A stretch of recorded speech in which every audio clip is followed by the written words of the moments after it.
I'm Reuben Saltzman. My company is Structure Tech Home Inspections, and that's what I'm going to cover today. We'll talk about the home inspection part of this. Quick definition: a home inspection is an objective visual examination of the home. By objective, I mean that we don't work for anybody other than you, the home buyer. We don't work for the mortgage lender. We don't work for banks, realtors, sellers. We work for the home buyer exclusively. We are an unbiased third party. And for visual examination, it's kind of an old school definition of a home inspection. That's the minimum standard. Most home inspectors are going to do a lot more than just a visual inspection. A lot of home inspectors like to meet the clients there. They'll walk roofs. Home inspection standards don't require home inspectors to walk roofs.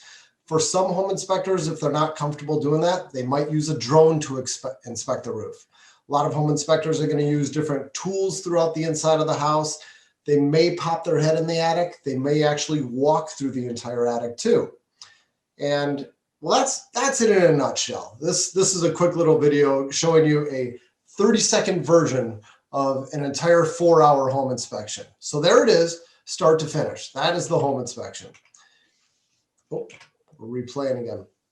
The home inspection takes place after you have made an offer on a home and it has been accepted by the seller and you've agreed on the terms. Like Tommy said, you would make an offer that's contingent upon the home inspection. Typically you get about, well, it's whatever you write in your offer. I think the number that's most commonly used today is 10 days. Tommy could talk to you more about this, but I know we've got a really hot market today. So sometimes those offers might be a little bit shorter. But the goal there is once you have an offer accepted, you get on the horn with a home inspector immediately. You say, hey, I got an offer accepted today. When can you get out there to inspect the house?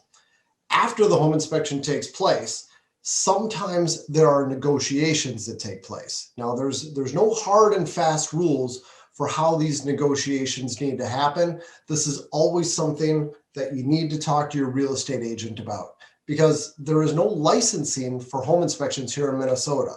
There's no rules. Anybody can do anything they want and call it a home inspection.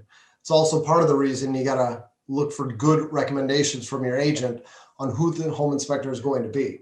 But what it all comes down to is it is the real estate agent's realm to help with negotiations after the inspection.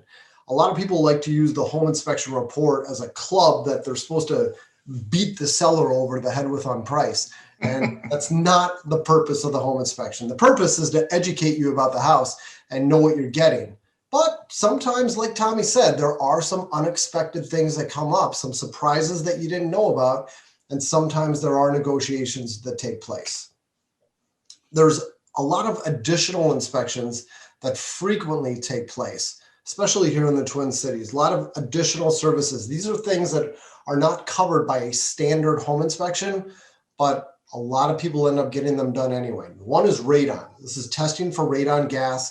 It's a gas that's found in most basements in Minnesota. It causes lung cancer, and a little over half of our clients choose to have radon testing done. If you buy a home in Minnesota, you're going to have to sign a 2-page document saying that you understand what radon is and the risks of it.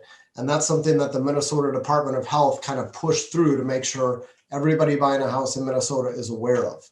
Another big one is a sewer inspection. The home inspector does not inspect the sewer line that goes out to the street, and that is the buyer's responsibility. If there's a problem with that sewer line, you can often be looking at a high 4 figures, even a low 5 figures repair. So it's really important to get the knowledge of that sewer when you're buying the house. And then same thing goes with chimney. If you're buying a home that has a wood burning fireplace and a masonry chimney and you're planning on having fires in your home, it's a good idea to hire somebody to do a specialized chimney inspection. This guy's taken basically a GoPro on the end of a stick and he's inspecting the entire chimney. It's a little fancier than that, but that's the best way to understand it. And then finally, if you're buying a newer stucco home, a lot of those houses have had problems in the last, and when I say newer, I'm thinking about the last 30 years or so. A lot of those houses have been problematic, and most people buying that age of a home with stucco wall covering have a specialized stucco inspection done to make sure that the walls are still in good shape behind the stucco. So those are some of the additional services that people might offer or opt for, excuse me.